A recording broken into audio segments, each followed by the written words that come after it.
Example 2. Nigel paid $3.60 for 30 copies of his flyer. Use a unit rate to determine the cost to make 80 copies of his flyer. So this is using the other method. Let's start by write the ratio as a fraction to create the original rate. $3.60 for 30 copies. Okay. Then let's rewrite the rates or fraction with a denominator of 1 since we need to find the unit rate first. We need to find the unit rate because I can't multiply 30 copies by anything to get 80 copies.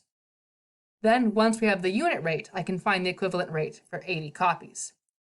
So let's start by writing down our regular problem just like we were doing yesterday. $3.60 for 30 copies is how much for 1 copy? Well, how do I go from 30 to 1?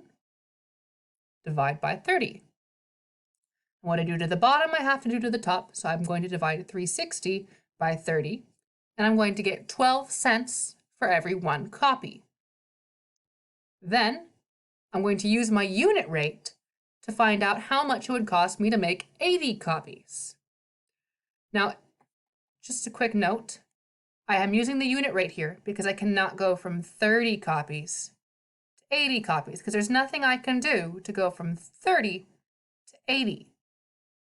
So sometimes you need to go down to the unit rate and then up to the rate you're trying to figure out. All right. 12 cents for 1 copy equals how much for 80 copies? What am I going to multiply 1 by to get 80? 80.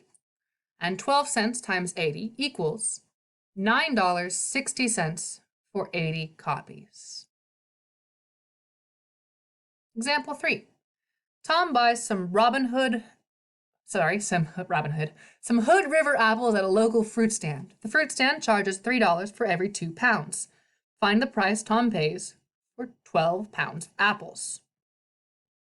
Let's write the ratio as a fraction to create the original rate. $3 for 2 pounds. Now let's see if we need to find a unit rate or if we can just use equivalent rates.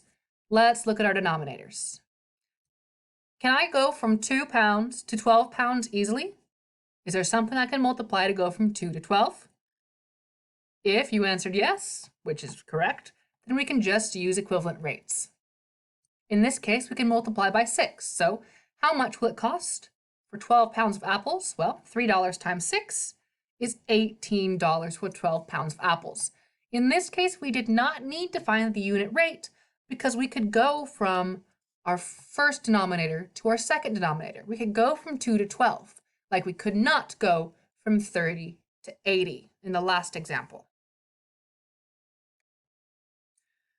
There is an assignment in Google Classroom for you for this lesson 2.4, as well as additional videos from Mrs. Fraser on other examples. Please check those out.